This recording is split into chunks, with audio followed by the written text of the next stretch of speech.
The Philippine Revolution of 1896. What is Philippine Revolution?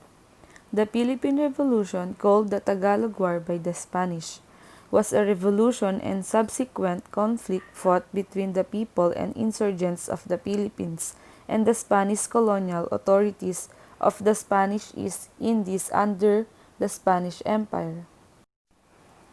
Causes of Philippine Revolution. First, the abuses of Spanish officials and priests.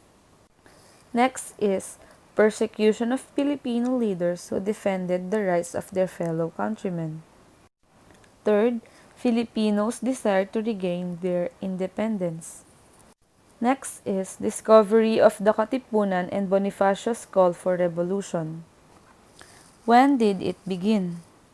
The Philippine Revolution began on August 1896, when the Spaniards' authorities discovered the Katipunan, an anti-colonial organization led by Andres Bonifacio, the third supreme of the Katipunan.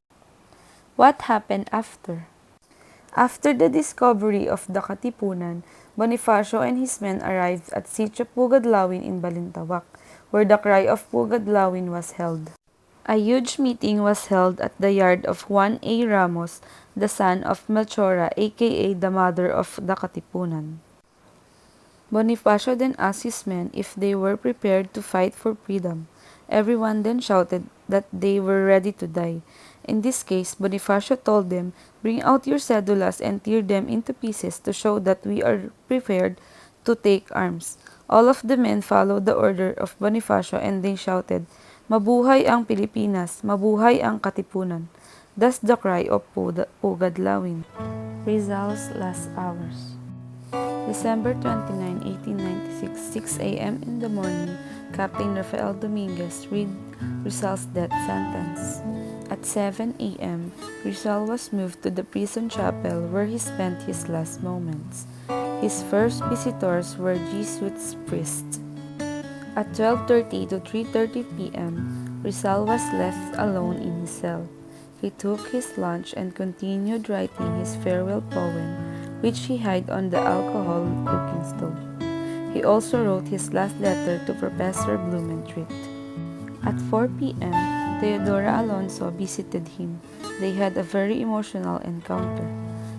December 30, 1896, 3 a.m., Rizal heard Mass, confessed his sins, and took Holy Communion.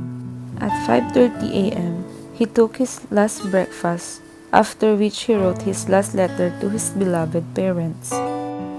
6:30 a.m., a trumpet sounded at Fort Santiago, a signal to begin the death march to Bagong Bayan. The death rattles of the drums filled the air.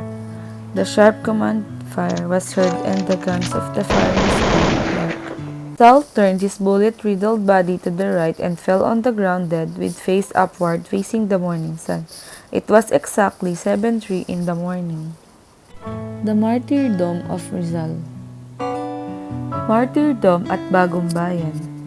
During the last 24 hours of Rizal's life, he was meeting visitors in his cell in Fort Santiago, where he is secretly finishing his farewell poem.